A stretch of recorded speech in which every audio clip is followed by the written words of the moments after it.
Cassette 1, Side 2. Practice Test 2.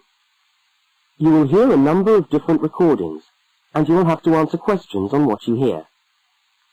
There will be time for you to read the instructions and questions, and you will have a chance to check your work. All the recordings will be played once only. The test is in 4 sections. Write all your answers in the listening question booklet. At the end of the test, you will be given 10 minutes to transfer your answers to an answer sheet. Now turn to section 1 of your question booklet.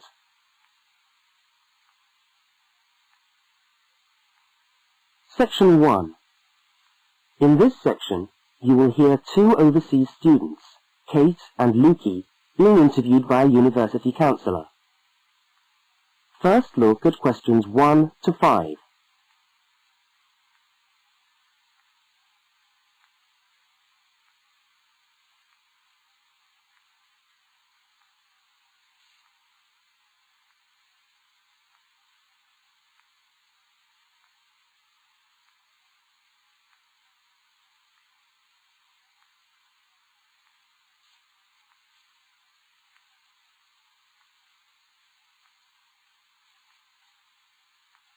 You will see that there is an example which has been done for you.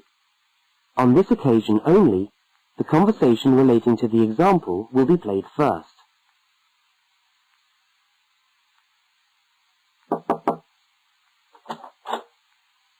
Hi there, Kate. Come on in. How are you today? Fine, thanks. Hi, Lukey. How's things? Okay. Well, as I explained on the phone, I'm a counsellor here at the Student Services section of the university. And I'm interviewing overseas students to help me draw up a guide for new students. So I'd be grateful if you could tell me a little about your time since you've been here in Cambridge. Right. Now, Kate, let's start with you. Okay. This is your 2nd semester, isn't it? Can you tell us something about your first impressions of the town when you arrived? Yeah. Well, first of all, I was struck by how quiet it is here in the evening. Kate's first impression of the town is that it is quiet in the evening, so quiet is the answer. Now we shall begin. You should answer the questions as you listen, because you will not hear the recording a second time. Now listen to the first interview with Kate and complete the notes by filling in the numbered spaces 1 to 5.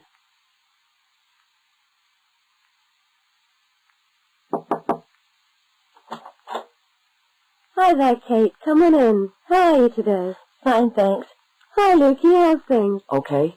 Well, as I explained on the phone, I'm a counsellor here at the Student Services section of the university. And I'm interviewing overseas students to help me draw up a guide for new students. So I'd be grateful if you could tell me a little about your time since you've been here in Cambridge. Right. Now, Kate, let's start with you. Okay. This is your 2nd semester, isn't it? Can you tell us something about your first impressions of the town when you arrived? Yeah. Well, first of all, I was struck by how quiet it is here in the evening. Yeah, I suppose Cambridge is a quiet place. Where did you live when you first arrived? Well, I went straight into student accommodation.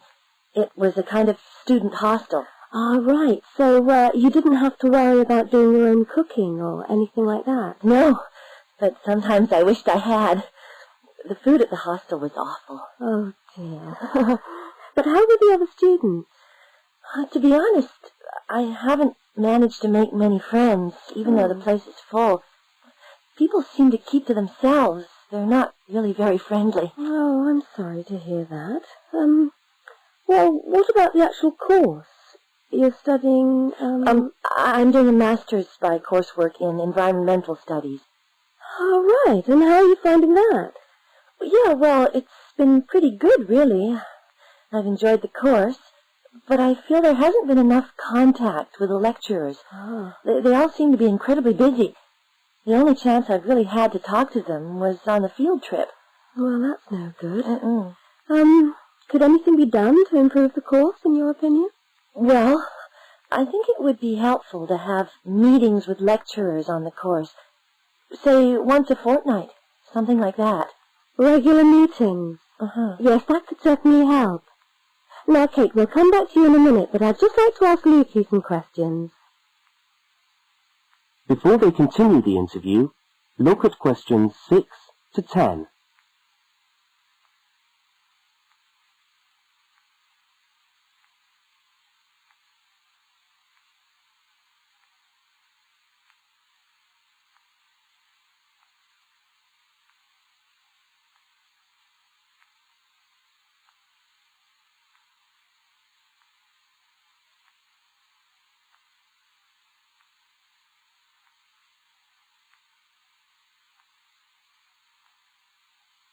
As you listen to the rest of the interview, complete the notes. Lukey, where are you from? I am from Indonesia. And how did you find Cambridge when you first arrived? Well, I like it here. I think the city is very beautiful. What about your accommodation? Was that okay? Yes, okay. At first, I stayed with a family for 3 months. They were very kind to me, but they had 3 young children, and I found it difficult to study. Right, I see. So after 3 months, I moved out, and now I live with 2 other students in a student house. It's much cheaper, and we like it there. Good. And, what about your studies? What are you studying? I'm doing a Bachelor of Computing. Computing, I see. Apart from the language difficulties, if you can separate them, how have you found the course? Okay, but... Yes, go on. Well, the main difficulty for me is getting time on the computers in the computer room. It's always busy, and this makes it very hard to do my practical work. Yes, I'm sure it would. Can you reserve time in the computer room? No, you can't. But it would certainly help if we could reserve computer time. Yes, I'll look into that and see if something can't be done to improve things over there. Now, let's go back to Kate. That is the end of section 1. You now have half a minute to check your answers.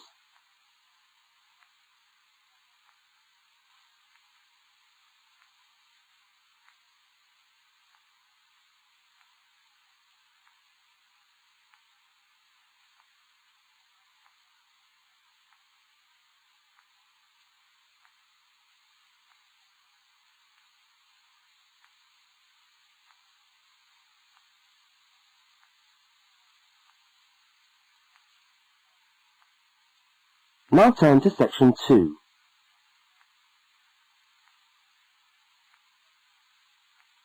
Section 2. You are going to hear a radio talk about buying a bicycle. First, you have some time to look at questions 11 to 20.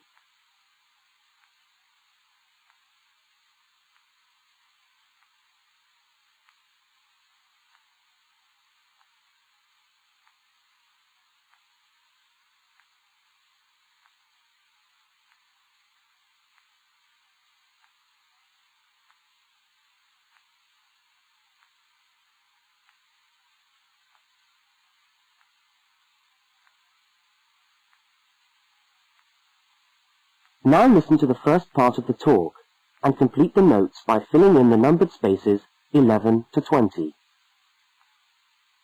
Well, last week we talked about buying camping equipment, and today I'd like to talk to you about buying a bicycle. A simple enough exercise, you might imagine, but there are lots of things to look out for to make sure you get the best deal for your money. Well, the range of bicycles is enormous. There are racing bikes, touring bikes, mountain bikes, or just plain ordinary bikes for riding around town. They vary enormously in 2 basic ways: price and quality. This means that the choice you make will probably be determined by the amount of money you want to pay, your own personal needs, what is actually available, or a compromise of all 3 things.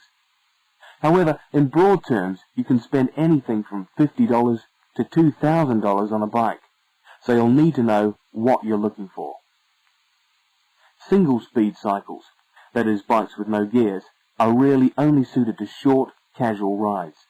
Their attraction is their simplicity and reliability.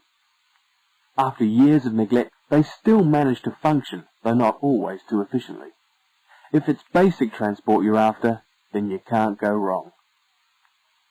3-speed cycles, on the other hand, are all that is really necessary for most town riding, going to the shops and things like that.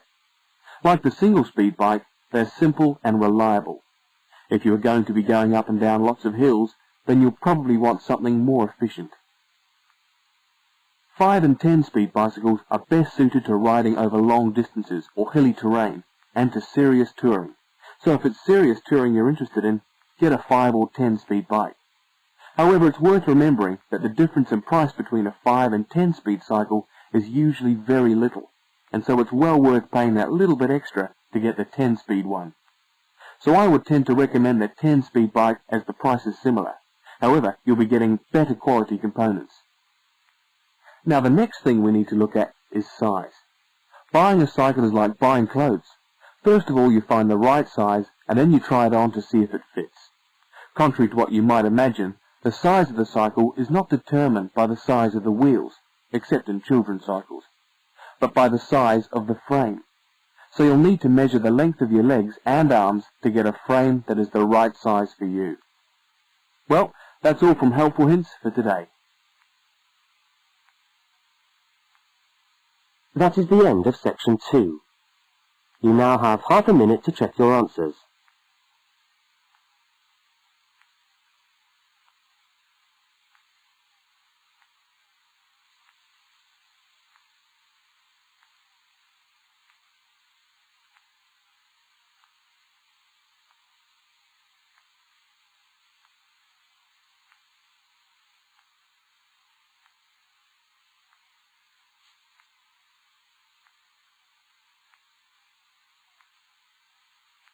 Now turn to section 3.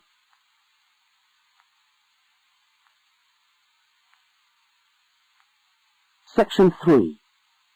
In this section, you will hear a conversation between two students, Fiona and Martin, talking about a tutorial topic. First, look at questions 21 to 24.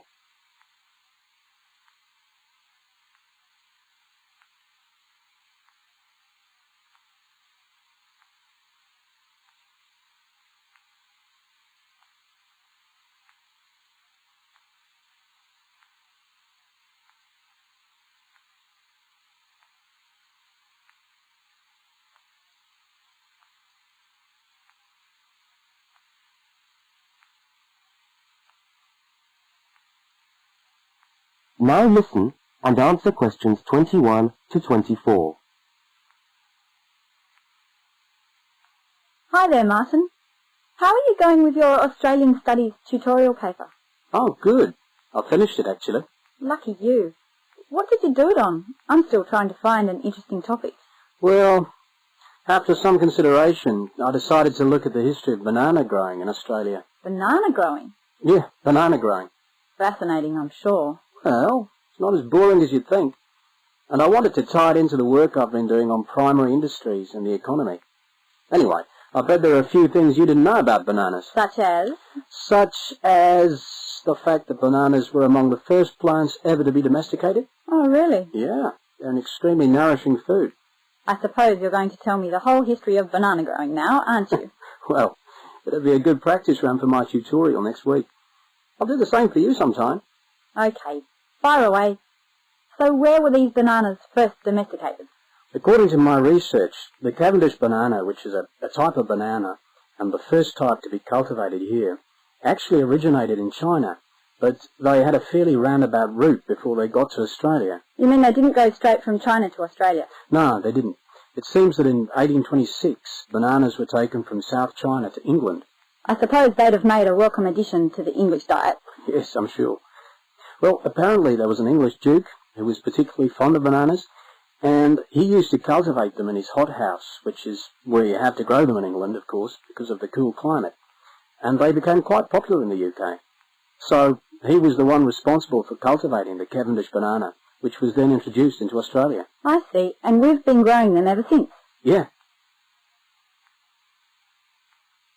Now look at questions 25 to 32.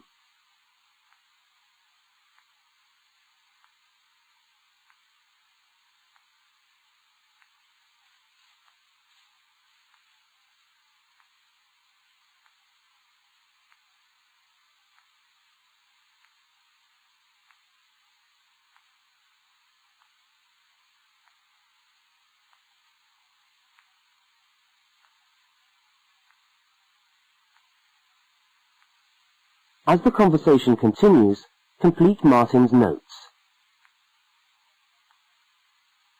Are they hard to grow? Well, yes and no.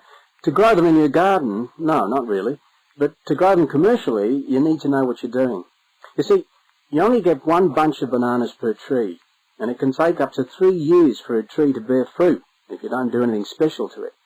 But this period is greatly reduced with modern growing methods, particularly in plantations where you have perfect tropical conditions. Right. So what are you looking at? 1 year? 2 years? No, around 15 months in good conditions for a tree to produce a bunch of bananas. And once you've got your bunch, you cut the bunch and the plant down. So how do the trees reproduce then? Well, bananas are normally grown from suckers, which spring up around the parent plant, usually just above the plant. They tend to like to grow uphill, or at least that's the common wisdom. So that's why banana plantations are usually on hillsides, is it? Yeah, they grow best like that. That's interesting. If you plant them in rich soil and give them plenty of water at the beginning of summer, then they should be well advanced by the beginning of winter, when growth virtually stops. But in a country like England, they're hard to grow. Although you can grow them in a hothouse. But in Australia, it's not difficult. No, though even here, the growers put plastic bags around the bunches to protect them and keep them warm. If you go up to the banana growing districts, you'll see all these banana trees with plastic bags on them. But how do they stop the bananas going bad before they reach the shops? Well, the banana bunches are picked well before the fruit's ripe. Once you cut the bunch, the bananas stop growing, but they do continue to ripen. The interesting thing is that once one banana ripens, it gives off a gas which then helps all the others to ripen. So they pretty much all ripen within a few hours of each other. Amazing. So do we export lots of bananas overseas to Europe and Asia, for instance? Well, oddly enough, no. I believe New Zealand takes a small proportion of the crop, but otherwise, well, they're mostly grown for the domestic market, which is surprising when you think about it, because we grow an enormous number of bananas each year. Yes, well, thank you for all that information. I'm sure the tutorial paper will go really well. You certainly seem to have done your research on the subject. Let's hope so. That is the end of section 3. You now have half a minute to check your answers.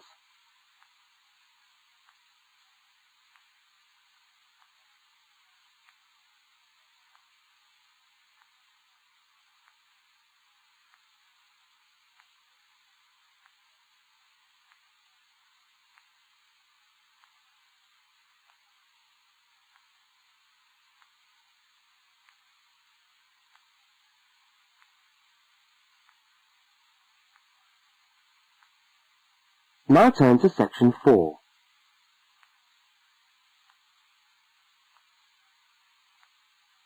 Section 4.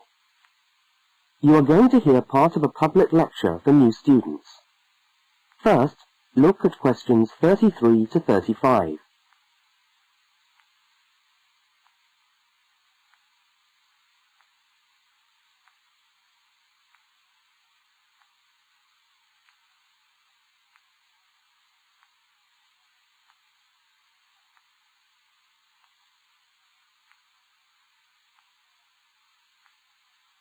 Now listen and answer questions 33 to 35.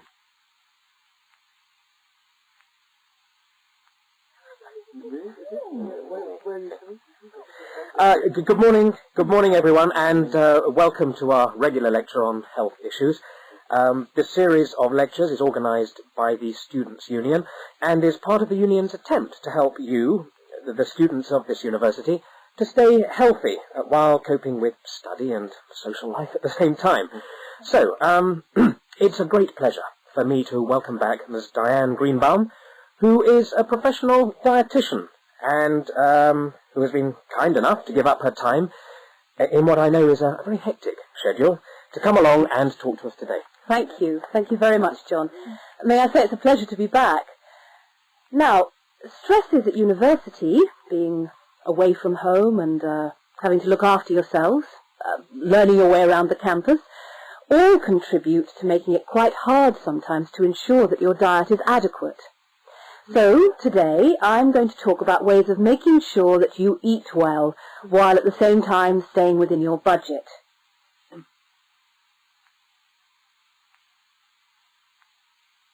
Now look at questions 36 to 41.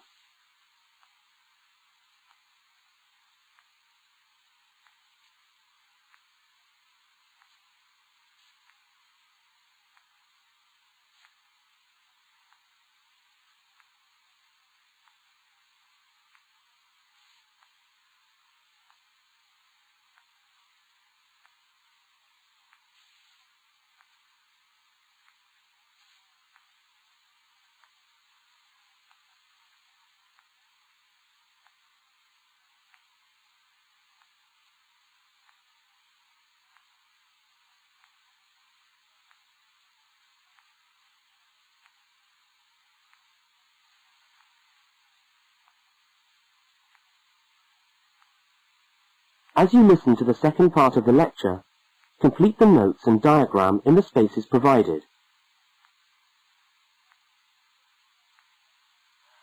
If you have a well-balanced diet, then you should be getting all the vitamins that you need for normal daily living. However, sometimes we think we're eating the right foods, but the vitamins are escaping, perhaps as a result of cooking, and anyway, we're not getting the full benefit of them. Now, if you lack vitamins in any way, the solution isn't to rush off and take vitamin pills, though they can sometimes help. No, it's far better to look at your diet and how you prepare your food. So, what are vitamins? Well, the dictionary tells us they are food factors essential in small quantities to maintain life. Now, there are fat-soluble vitamins, which can be stored for quite some time by the body, and there are water-soluble vitamins, which are removed more rapidly from the body. And so a regular daily intake of these ones is needed. Okay, so how can you ensure that your diet contains enough of the vitamins you need? Well, first of all, you may have to establish some new eating habits. No more chips at the uni canteen, I'm afraid. Now, firstly, you must eat a variety of foods. Then you need to ensure that you eat at least 4 servings of fruit and vegetables daily. Now, you'll need to shop 2 or 3 times a week to make sure that they're fresh, and store your vegetables in the fridge or in a cool, dark place. Now, let's just refresh our memories by looking at the healthy diet pyramid. Okay, can you all see that? Good. Well, now, as you see, we've got 3 levels to our pyramid. At the top, in the smallest area, are the things which we should really be trying to avoid as much as possible. Things like, yes, sugar, salt, butter, all that sort of thing. Next, on the middle of our pyramid, we find the things that we can eat in moderation. Not too much, though. And that's where we find milk, lean meat, fish, nuts, eggs. And then at the bottom of the pyramid are the things that you can eat lots of, because they're the things that are really good for you. Here we have bread, vegetables, and fruit. So, don't lose sight of your healthy diet pyramid when you do your shopping.